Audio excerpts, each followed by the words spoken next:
sitting here with Ken Reed. Welcome to Düsseldorf. I heard you're the first time around. First time at Dusseldorf Boat Show, and I am probably as amazed as you would imagine. This is there's certainly nothing like this in North America, and I've never seen anything like this in my travels around the world. So it's very impressive, and congratulations to this area for putting together such a show. So you think, as you said, it's Wednesday evening and people are around. I mean, you don't have. I mean, you have big boat shows in the U.S. as well, but yeah. I think the difference is that the market in the U.S. and in all of North America is becoming much more powerboat oriented. Sailing is certainly in a decline there.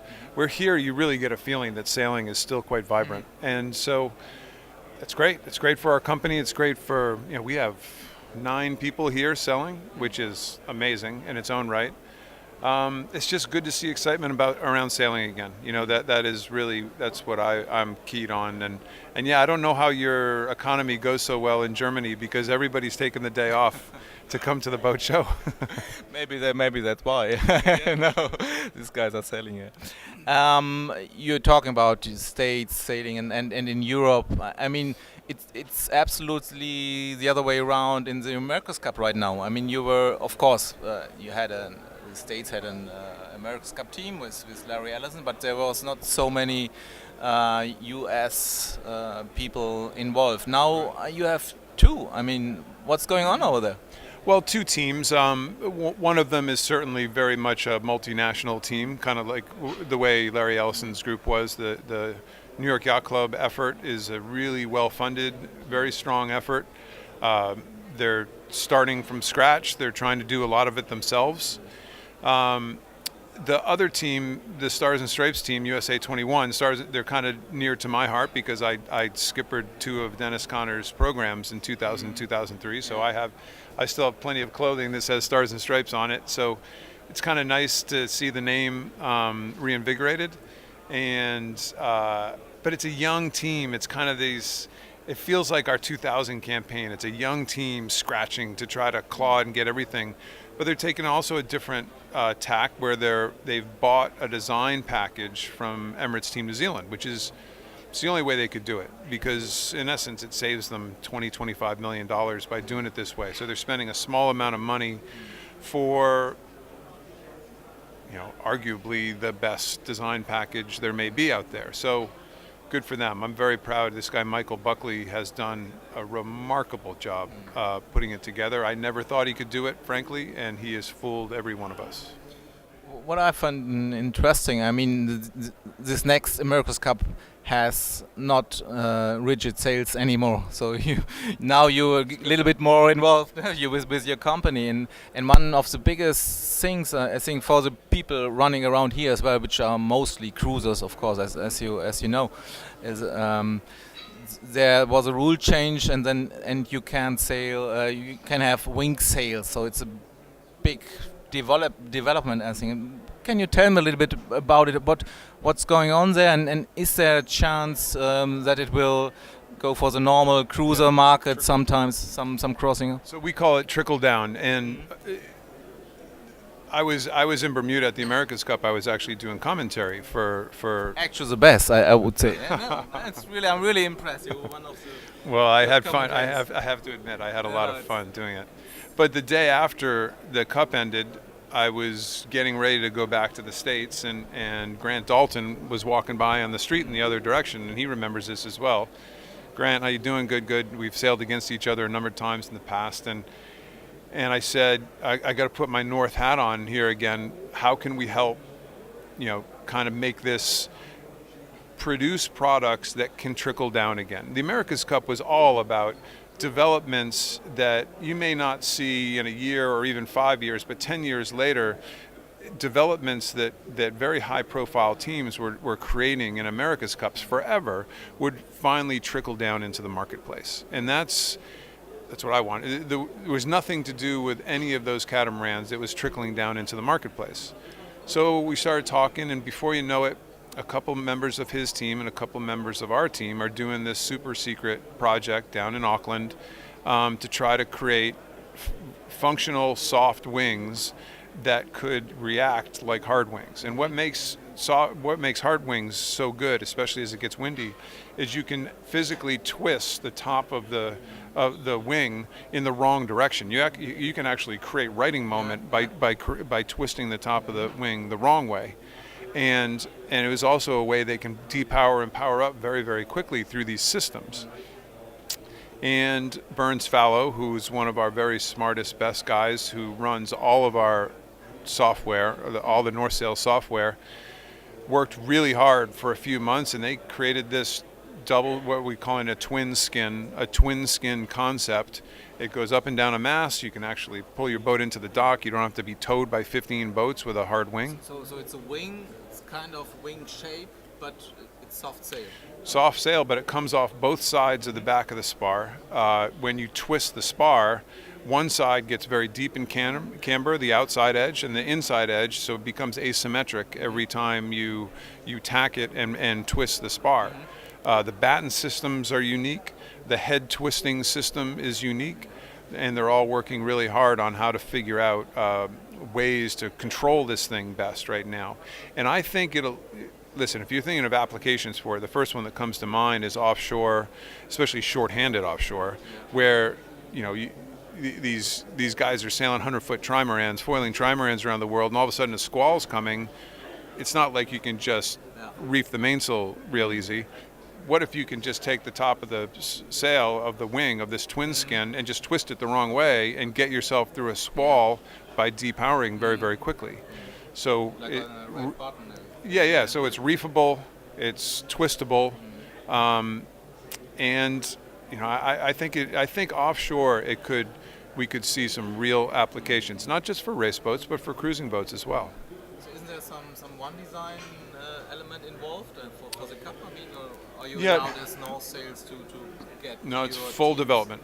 Full development. And Yeah. for North Sails, it's hugely important. So right now there's 6 teams signed up. One of them, the Maltese team, is still on the edge. Okay. So of the 5 teams signed up, 4 of them have signed up with North. What we do is we integrate all of our software, which essentially it's what marries the aerodynamic portion of the package with the hydrodynamic portion of the package, and we have all the software that can do that. And then, of course, our smartest people are then embedded in each of the programs, and North gets a lot out of these because we get all of our people back smarter. Our software is better. Everything improves when you're dumping $400 or $500 million into the America's Cup development, as a total, in total.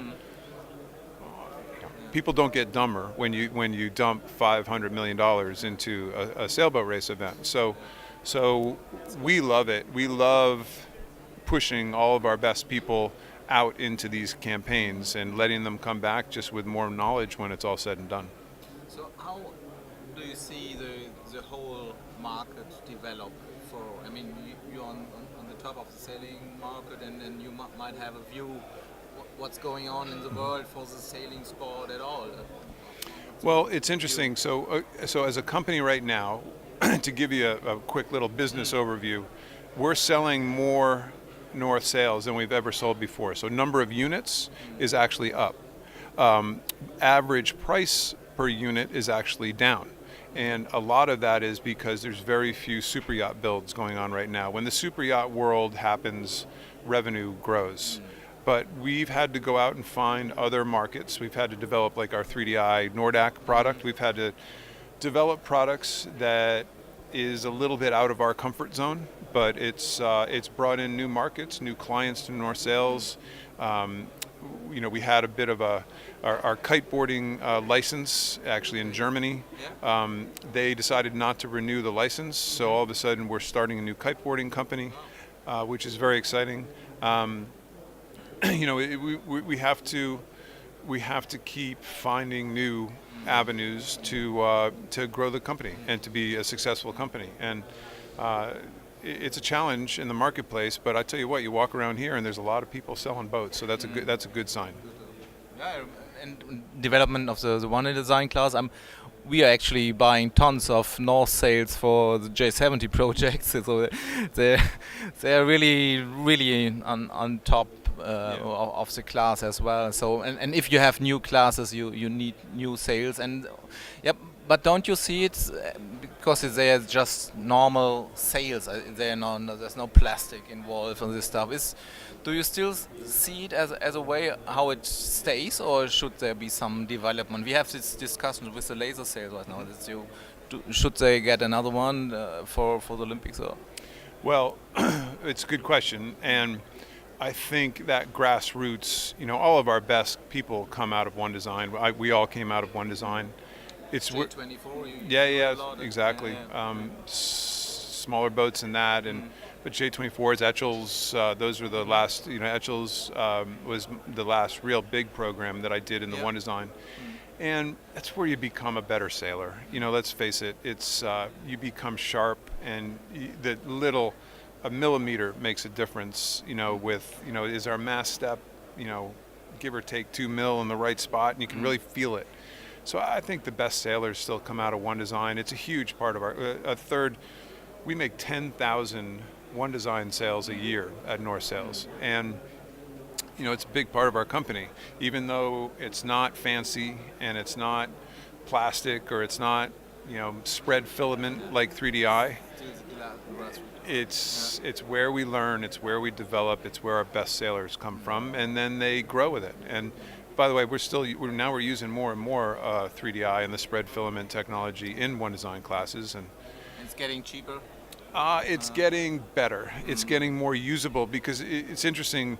Most products in the sailing world, in the past, were bottom up. So they got developed on smaller boats, and they'd grow and grow and grow to bigger boats. Well, now with the technology and the money going into super yachts, going into America's Cups, a lot of these products become top-down products. So 3DI is the perfect example where it was developed on big boats and then has worked its way down and kind of struggled with the application, but now the Melgus 20 world champion used 3DI sails, so all of a sudden we're learning how to make it pliable enough to deal with extreme mast bends, to deal with extreme tuning techniques to make it work. And that's good for us. It makes it a good story for one design sailors. So, last question about your own sailing. You're still involved. I mean, it was always or is part of your life, and we are used to see you in the top sailing world, like with the Puma stuff, where it came close to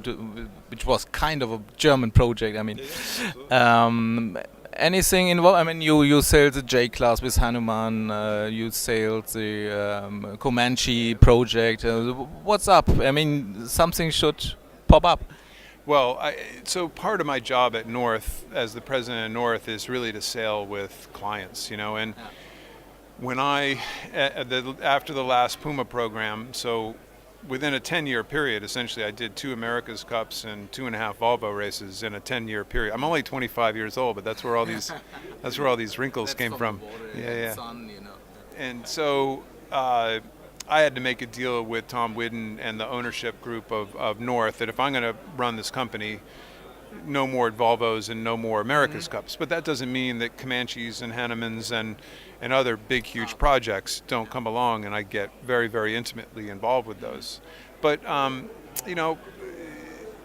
just spend my time, I'll do the 12-meter worlds this summer, and I'll do I do a lot of super yacht sailing, and I kind of go where the market needs me. We were talking today about the next couple big super yacht events, and essentially our guys use me as go sail with an important client and make sure they have fun and make sure they're successful, and then we move on. So I'm doing much more of that rather than focusing on one single project. It doesn't mean that I'm not sailing as much, because believe me, there's still 100 plus days a year of sailing, but it's a different style for sure. But offshore mixed Olympic campaign might be good.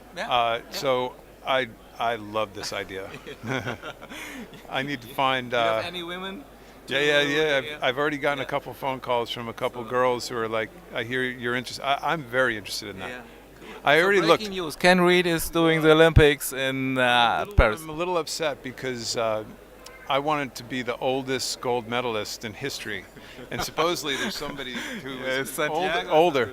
Yeah, somebody older than me. When that Olympics happens, somebody just barely older than me has been a gold medalist. So that's a shame. So there's the new break. I'm not going to be the oldest gold medalist ever, but I am interested. I have to admit, of anything that has me very interested right now, I think that actually is a little bit appealing. Thanks a lot. Yeah, my pleasure.